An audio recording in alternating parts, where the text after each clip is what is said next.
the MPC voted unanimously to reduce the policy repo rate by 25 basis points to 6% with immediate effect.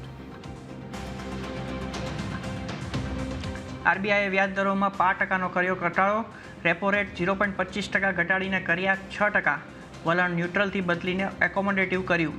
Governor બોલ્યા, US ટેરિફના કારણે કરન્સીમાં અસર શક્ય.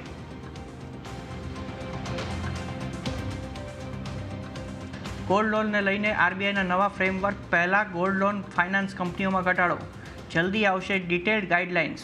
જ્યારે કે RBI ગવર્નરે કર્યું સ્પષ્ટ, ગોલ્ડ લોનને કડક વલણનો કોઈ ઈરાદો નહીં.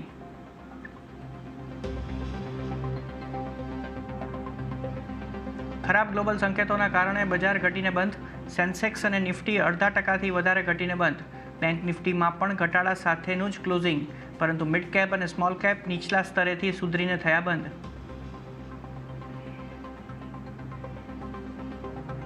કોઈના પણ અટકવાથી હવે નહીં અટકશે ભારતનો ગ્રોથ.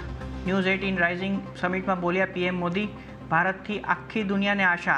2047 સુધી નવી ઊંચાઈ પર લઈ જવાનો સંકલ્પ. કહ્યું, સ્પેસ સેક્ટરના તર્જ પર ખુલશે ન્યુક્લિયર સેક્ટર. વકફ સંશોધન બિલને સામાજિક ન્યાય માટે ગણાવ્યું મોટું પગલું.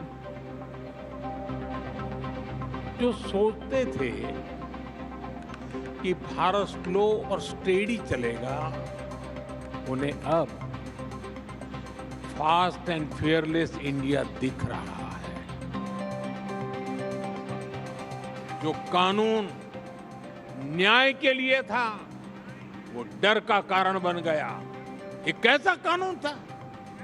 साथियों, मैं देश की संसद को सर्व समाज के हित में, मुस्लिम समाज के हित में एक शानदार कानून बनाने के लिए बधाई देता हूं.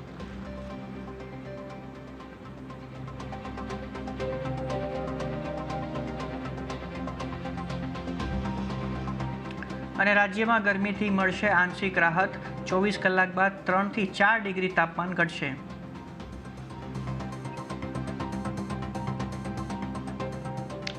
આરબીઆઈની